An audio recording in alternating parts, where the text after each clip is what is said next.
সবাইকে ইউনূস সাহেব বলতেছে যে আপনারা ব্যবসা করেন, ব্যবসাটা করবে করতে, ব্যবসা তো উনিই নিজে নিয়ে ফেলছে। বিএনপি ফাটাবাসের সিপাহি পড়ছে, কারণ এখন আন্দোলন করলে 21 জনের সরকার ফু দিলে উড়ে যাবে, কিন্তু এটা দিলে তো রাজনৈতিক ভ্যাকুয়াম তৈরি হবে। আমন্ত্রণ জানাচ্ছি প্রিয় দর্শক, মানচিত্রের নিয়মিত আয়োজন কথোপকথনে প্রথমেই বাংলা নতুন বছরের শুভেচ্ছা সবার প্রতি।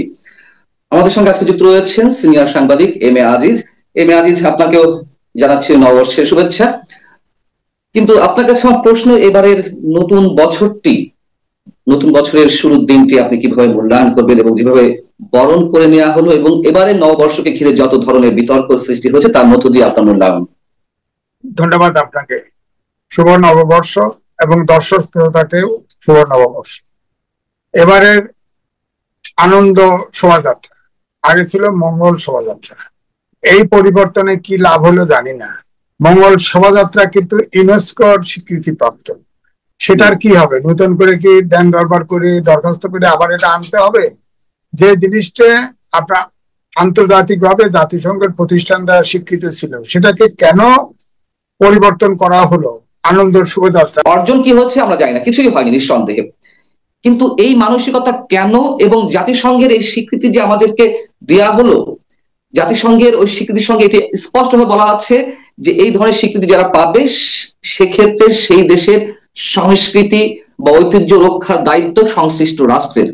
জি, এক্ষেত্রে আন্তর্জাতিকভাবে আমরা কোনো সমস্যার মধ্যে পড়তে পারি কিনা? যেই স্বীকৃতি আমরা পেয়েছিলাম বিশ্ব ঐতিহ্যের, এই স্বীকৃতি এক বাতিল হতে পারে, দুই হচ্ছে মঙ্গল শোভাযাত্রা এবং আনন্দ শোভাযাত্রা এটা করে কি হলো?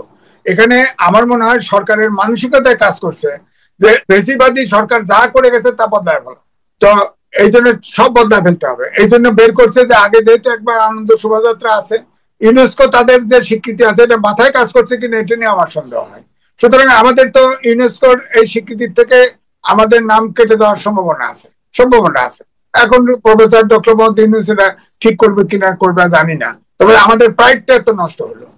আপনি বলছেন যে ফ্যাসিবাদী আওয়ামী লীগ সরকার যা করেছে এখন তার সব উল্টো করতে হবে, আমার একটি মানসিকতা এখানে কাজ করছে। আওয়ামী লীগ যদি ফ্যাসিবাদ হয়ে থাকে, আওয়ামী লীগের মধ্যে ওই ধরনের কাজ করতো যে তারা এককভাবে রাজনীতি করবে, অন্য কারোর কথা শুনবে না, বা বিএনপি যা বলতো সবসময় তারা উল্টোটা করতো, তাহলে পার্থক্যটা কি তার সঙ্গে এখন সরকারের মধ্যে? আচ্ছা, সরকার পরিচালনায় কোথাও কি কোনো ব্যতিক্রম আছে? এই সরকার আগের সরকারের সব ট্রু কপি। আপনি বললেন মেঘলাকে গ্রেফতার করার পরে ফেসিবাদের সাথে এই সরকারের পার্থক্য আছে? আপনি বলেন।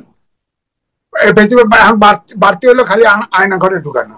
এই সরকার তো এখন আয়না ঘরে ঢুকে তো দ্বিধা করবে না, তো এক ধরনের আয়না ঘরে তো জেলখানায় ঢুকাইছে। তো ওই মেঘলাকে যদি আয়না ঘরে এক জায়গায় বন্দি করে রাখতো তাহলে আয়না ঘর হয়ে যেত।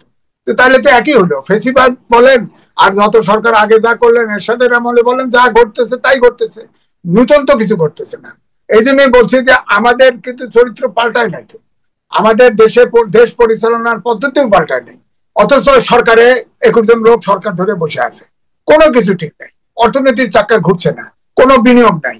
এই যে বিনিয়োগ সম্মেলন হলো, এখানে 3100 কোটি টাকার অনুদানের আশ্বাস পেল, এটা আশ্বাস পেল, এটা আসবে না।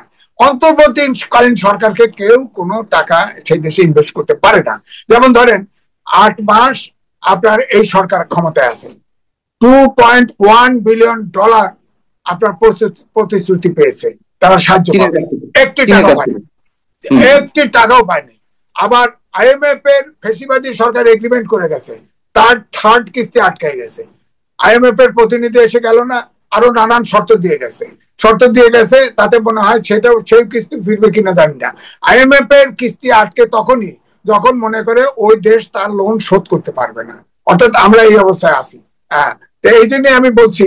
তারপরে ধরেন ওয়ার্ল্ড ব্যাংক কিন্তু অলরেডি প্রতিবেদন দিছে, এবারে আমাদের জিডিপি গ্রোথ হবে 4.3%। আবার 26 সালে আমরা উন্নয়নশীল দেশে যাব, সেখানে কিন্তু আপনার ট্যাক্স, সুদ সবকিছু, এক্সপোর্ট ইম্পোর্টের সব কষ্ট বেড়ে যাবে। হ্যাঁ, তা আমরা দেশটা কোথায় নিয়ে যাচ্ছি আমি জানি না। তারপরেও ধরেন এই নির্বাচন নিয়ে আপনার টালমাটাল, কবে নির্বাচন, কোথায়, এটা ধোঁয়াশা কাটতেছে না। চিফ অ্যাডভাইজার আপনার 2 জনকে নিয়ে বসলো যে দ্রুত সংস্কার করে নির্বাচন ডিসেম্বর অথবা জুনের মধ্যে দেওয়া। আপনার দেখেন প্রেস উইং থেকে 3 জন শিক্ষিত সাংবাদিক আছে, তারা 3 বার কারেকশন দিছে এই 1 লাইন দিতে, 3 বার কারেকশন। তার মানে কি সরকারের ভিতরে সরকার আছে, অর্থাৎ ডক্টর প্রফেসর ইউনূস সাহেব ইলেকশন দিতে চাইলেও ভিতর থেকে বোধহয় নির্বাচন দিতে চায় না। একবার লেখছে যে ডিসেম্বরের ভিতর নির্বাচন, আবার বলছে না ভুল হয়েছে জুনের ভিতরে ইলেকশন। আরে জুনে তো ঝড় বৃষ্টি কাদা, ওখানে জুনে নির্বাচন হবে কি করে?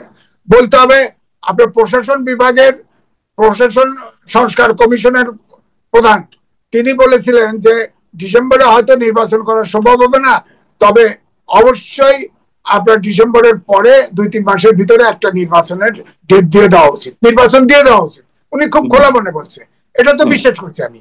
কিন্তু ডক্টর মোহাম্মদ ইউনূস যখন কথা বলে তখন তো বিশ্বাস হয় না। আবার আপনারা দেখেন উপদেষ্টা 2 উপদেষ্টা বলেও ফেলছে, একজন ছাত্র নেতাও বলে ফেলছে যে তারা তাদের আকাঙ্ক্ষা হচ্ছে 5 বছর সরকার থাকুক, আবার নির্বাচিত প্রধানমন্ত্রী থাকুক ডক্টর মোহাম্মদ ইউনূস। তো তাহলে পার্টি করতে বলেন, নির্বাচন করতে বলেন, জিততে বললেন। আপনারা যারা বলতেছে তারা নির্বাচনে গেলে তো সবগুলোর জামানত বাজেয়াপ্ত হবে, নির্বাচন দিয়ে দেখুক না, আবার 5 বছর থাকার ইচ্ছা।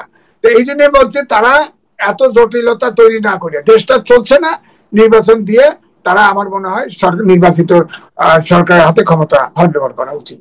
এই কথা তো আপনারা গত 8 মাস ধরে বলছেন যে দ্রুত নির্বাচন দেওয়া উচিত, কিন্তু টনক কি নড়ছে সরকারে কোনো ধরনের কোনো নড়ছে না।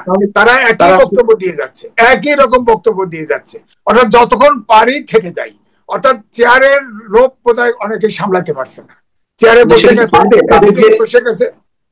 তাদের যে পরিকল্পনা, তাদের যে ডিজাইন, ক্ষমতা দীর্ঘস্থায়ী করতে বা 5 বছর ক্ষমতায় থাকা, এটি কি তারা বাস্তবায়ন করতে পারবে? আপনার কি মনে হয় আপনার অভিজ্ঞতা থেকে?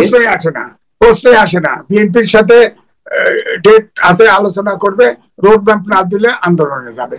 আবার জামাত দেখেন বলে যে সব দোষ বিএনপির ঘাড়ে চাপাইছে, বিএনপির খালি নির্বাচন চায়। জামাত ইতিমধ্যে 300-র ভিতরে 350 সিটে নমিনেশন দিয়ে ফেলছে।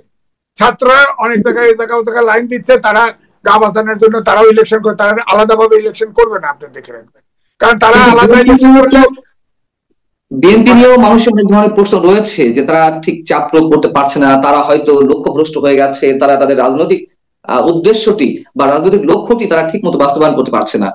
না, বিএনপি এটা ঠিক যে বিএনপি তো এখন ধরে অন্তর্বর্তীকালীন সরকার, বিএনপি এই মুহূর্তে বড় দল, তারা নির্বাচন করলে তারা সংখ্যাগরিষ্ঠ পাবে, তারা সরকার ভঙ্গ করবে। এই জন্য তারা তো নির্বাচন চাচ্ছে, সংস্কারও চাচ্ছে, কিন্তু নির্বাচন সংক্রান্ত নিরপেক্ষ নির্বাচন করতে যে সংস্কার, সেই সংস্কার করে নির্বাচনে যাওয়ার কথা বলছে। কিন্তু সরকার কিন্তু নানাভাবে জটিলতা তৈরি করে এবং ছাত্রদেরকে বলছে যে বিএনপি আসলে সেই চাপটি প্রয়োগ করতে পারছে না গণতান্ত্রিক উপায়ে, অথবা তাদের মধ্যে কোনো ধরনের ল্যাকেজ রয়েছে। আমি বলবো যে বিএনপি ফাটাবাসের সিপাই পড়ছে, কারণ এখন আন্দোলন করলে 21 জনের সরকার ফু দিলে উড়ে যাবে, কিন্তু এটা দিলে তো রাজনৈতিক ভ্যাকুয়াম তৈরি হবে, তখন তো আর একটা তৃতীয় পক্ষ ভ্যাকুয়াম পূরণ করবে। এই রিস্ক বিএনপি নিতে পারছে না, এই জন্যই সরকার ওই সুযোগটাই নিচ্ছে। তো কিন্তু আলটিমেটলি এই যাত্রায় ফেল করলে অবশ্যই আপনার শিওর জেনে রাখেন মাঠে বিএনপি নামবে, তখন দেশে অস্থিরতা তৈরি হবে, দেশ আরো সমস্যাগ্রস্ত হবে বলে আমার ধারণা। আমার শেষ কোশ্চেন সাংবাদিক আজিজ, এইবারে মঙ্গল শোভাযাত্রায় যা কিছু যে মোটিভ গুলো আনা হয়েছে, আমি সেই বিতর্কে গেলাম না, 36 জুলাইকে টেনে আনা হয়েছে এবং প্রধান উপদেষ্টা যে বাড়ি দিয়েছেন সেখানে জুলাই আগস্ট গণ অভ্যুত্থানের চেতনায় বাংলাদেশ নির্মাণ করা হবে, এই কথাগুলো বলেছে। এখানে শুধু রাজনীতি কেন, আর রাজনীতি যদি আসেও 71কে বাদ দিয়ে সব জায়গায় আবার সেই 36 জুলাই, আবার সেই আগস্ট আন্দোলন, এটিও কি একটি উদাহরণ সৃষ্টি হলো আমাদের মাঝে যে 71কে বাইপাস করে সব জায়গাতেই 24কে রিপ্লেস করার একটা অপচেষ্টা? না, ইউনূস সরকার এবং ইউনূস সাহেবের ভিতরে ওই 24-এর বাইরে মাথায় কিছু নাই, এবং ছাত্রদের মধ্যে ওইটাই আছে। 71-এ বাংলাদেশে বসে খালি 24-এর কথা ভাববে, এটা তো হইতে পারে না। 24-এ গণঅভ্যুত্থান হয়েছে, এটা ঠিক আছে, অবশ্যই আমরা তাকে, কিন্তু 71-কে বাদ দিয়ে নয়। সুতরাং এই জন্য গণপরিষদ হবে না, এই সংবিধান সংস্কার করুক, যত খুশি সংস্কার করুক, এই সংবিধান বাদ দেওয়া চলবে না। এখনো 7.5 কোটি লোকের ভিতরে 3 কোটি লোক বেঁচে আছে, এত সহজ না, এত সহজ না। আস্তে আস্তে কেমোথেরাপি খেয়ে ছাত্ররাও কিন্তু ছোট হয়ে যাচ্ছে। সামনে নির্বাচন শিডিউল দিতে বলেন, ঢাকা শহর থেকে একটা বেরোতে পারবে না। আমি নির্বাচন আওয়ামী লীগ করছে না, শেখ হাসিনা বড় বড় নেতাদের দিয়ে করছে, একটারও জামানত থাকে নাই, এদেরও জামানত থাকবে না, কারো থাকবে না, এবং তাদের জীবনের নিরাপত্তার ঝুঁকি আছে। এখন প্রত্যেকটা মিনিস্ট্রিতে ছাত্র বসায় দিছে, কি করতেছে আপনার খবর তো আপনার সাংবাদিক আপনার কাছে আছে, ট্রান্সফার, পোস্টিং, চাকরি দেওয়া, সবকিছুতে কমিশন চলছে।